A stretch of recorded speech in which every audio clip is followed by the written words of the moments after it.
Hey guys, this is Derek from Pacific Coast Auto here in Japan, and this is an auction purchase review video of a Nissan Skyline 1992 GTR.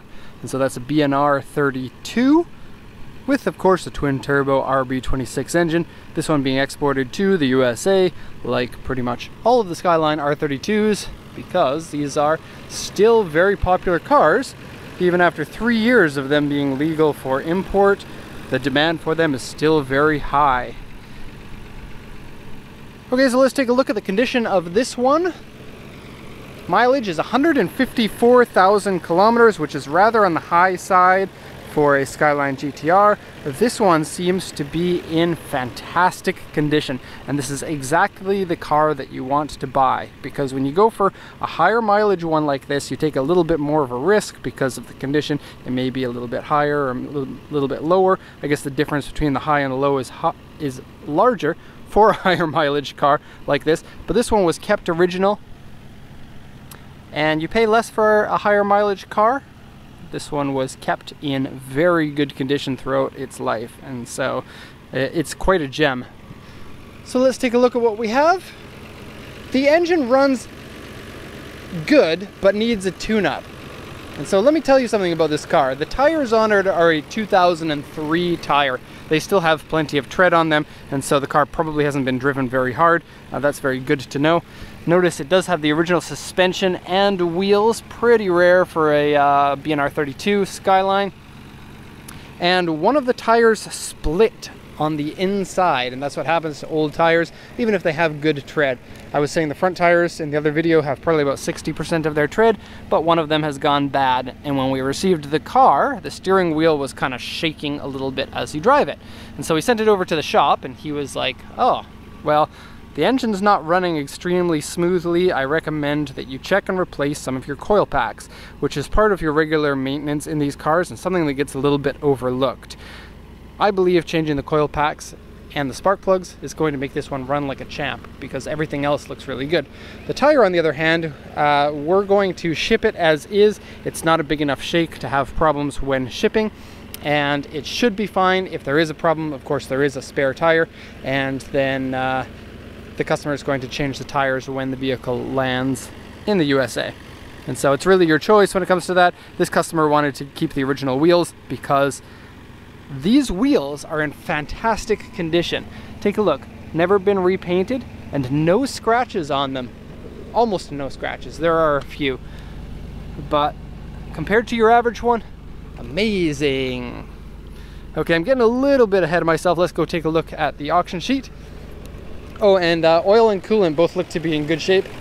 Timing belt was changed in 2001 at 92,000 kilometers. I always love to see the timing belt change like 8,000 or 10,000 kilometers before it reaches the 100,000 kilometer mark, because timing belts are expensive to change, especially here in Japan. Probably run you 200,000 yen or like $1,800 to get that changed, and doing such an expensive service on your car early, it's a good sign. Okay, so 154,027 kilometers on it, auction grade 3.5, interior and exterior B, of course 5-speed manual. It says one owner. Aftermarket shift knob, comes with history papers, and it says it has the full inspection history from 2005 until now, including warranty papers of the 2005 purchase of the car. I guess it was like a certified pre-owned car. Okay, here's a list of all of the history papers that it comes with and the mileage at the time. So this one's a 2003. It was at 127,752 kilometers. It says the original shift knob is sent to you because there's an aftermarket one on there. And here it says the Hicus oil is leaking. I did look underneath the car. The Hicus tank. Hicus is the four-wheel steering system. Some people just take it out because they think it's a little bit annoying, but there's a tank in the back here that runs a fluid that's kind of similar to a power steering fluid. And I think it's power steering fluid. It might be brake fluid. Somebody in the comments let me know. I feel dumb for not knowing that. It's one or the other. And it runs your rear wheel steering, and it's leaking a little bit. And so I couldn't see any leaks underneath or any wet spots in and around any of the piping and stuff, but I don't have a lift, and so can't see everywhere. And the people at the auction, they do have a lift because they're so much more rich than I am. Okay, so the inspection here, underside surface rust, as usual, it is not so bad. Console has screw holes in it. We'll see the interior a little bit later. Dashboard is deformed, but way, way less than your average one. AC makes sound. It's kind of like a whistling sound when the fan is going, so a fan replacement will fix that. If you don't mind whistling, or if you like whistling yourself, maybe you can have like a duet or something. Interior liner is coming loose. Now let me show you this, because I couldn't find it at first. I had to go search around. It's on the C-pillar here in the back, where nobody is ever going to see. Right here. And camera needs to point at something dark in order to become light. Here we go, and see it quickly. It'll go away. Yeah, so it's loose there. Everywhere else it looks to be good. Okay, various scratches, dents, door mirror scratched, wheels scratched, windshield rock chip, interior dirty, scratched, and rip. And that rip is on the driver's side seat in your typical place right at the bottom cushion. There's an A3 on the left side sill, this one here. See right there? Okay, but nobody sees that unless they're lying down next to your car. So don't let people lie down next to your car. U2 on the roof, and that one is on that rear corner. So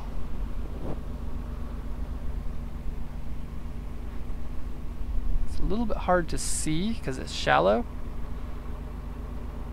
Okay, and it has these.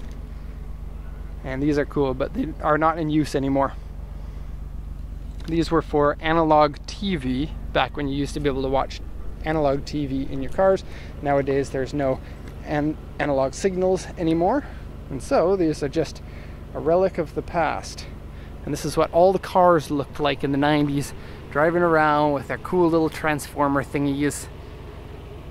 So we're gonna leave those up for the remainder of the video. Anything else on the sheet? I don't think so. Let's go do our once around. So it's stock all the way down to the exhaust.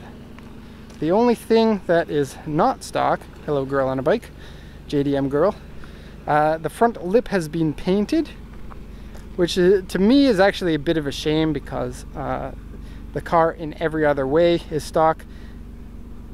The front lip being painted looks, I mean, it looks better in my opinion, but it does take away some of the originality. JDM tree, and it's getting bigger. My little baby's growing. Okay, and so the auction sheet says that the other side has been repainted. You do have to watch out a little bit for repainted panels, especially if you're picky about your paint. This one's been repainted very well. Okay, and when they repainted the front lip, they also repainted the grille in there and painted the front of the intercooler. So take a look. I guess you can't see the painted intercooler. So I thought it was aftermarket at first, but I changed my mind. It does look like the original front mount intercooler that has been painted by somebody who really likes sparkly gunmetal intercoolers, I guess. I wonder if that changes the performance of it at all. Okay, so what kind of comments can we make about this? Well, windshield wipers look to be good. Door mirrors have a bit of fade on them. Only mild cracking on this, so probably parked undercover. The other side is cracking more, and only very mild separation here, kind of another weak point. Original rear wing here. Here you can see the cracking of this.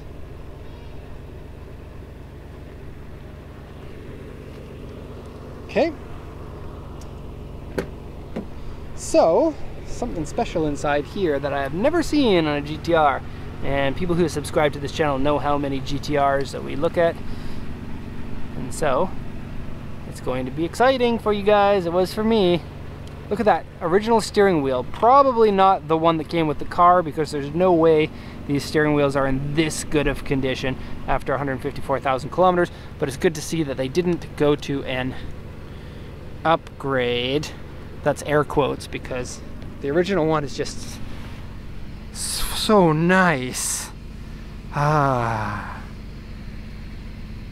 Okay, stock gauges that go up to 180, which is laughable. AC works and it's nice and cold. Oh, one of the vents is not together. two of them, the top two there. Ooh, very cold. Here's the deform in the dashboard. Now usually it deforms over there, but you don't have any in the commonplace. And other than some of the vents not being together, there's no cracking in the outside of them, no missing pieces, and that's pretty uncommon for those. Okay, do you guys want to know what the secret coolness is? Check this out.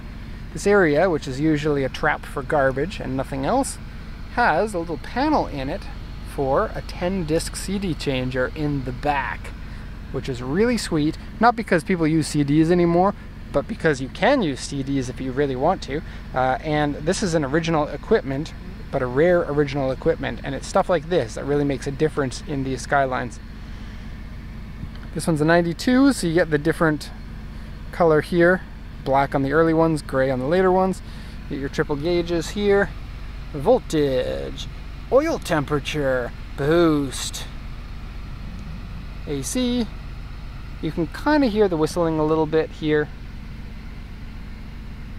Has been smoked in but doesn't smell at all like cigarettes. Turbo timer has been added for safety of turbo. Floor mat's a little bit ripped, and then there's a rip in the seat. Ba, ba, ba, ba. There it is. But generally low amount of wear in the rest of the seat. This is still soft. Looking at back seats. If we can focus on it. Thank you, camera. Okay, fold the mirrors for that one guy. He says thank you every time. Very polite. Okay, and they work on both sides. And then over to the trunk so you can see what that stock CD player looks like. And it looks like all the other people in 1990 that put CD players into their trunk. It's just been bolted on to the carpet. Really weird for an OEM thing. It has a bracket underneath the carpet that kind of holds it into place, but kind of, I mean, nowadays cars would have stuff like this mounted directly into like a panel in the side or something, or inside one of the pockets. Like there's a pocket here for the tools. That would be inside something like that. But back then they were like, ah, nah, just, you know, screw it onto the carpet. Nobody's going to pick that option anyway. CDs, those aren't going to take off. We have tapes. And this one does have a tape deck too in the front. Okay, so I guess that's it for this very well preserved BNR32 GTR. And so really good to see one in this condition. Very much like it, and very fun to drive this with the original suspension. Original suspension on JDM sports cars of the 90s is so fun to drive because the bodies roll a lot more than what you would think. Everyone's used to super rock hard suspension in their JDM cars. Anyway, that's going to be the end of this video. Hope that you enjoyed it. Thank you very much for watching, and have a great day.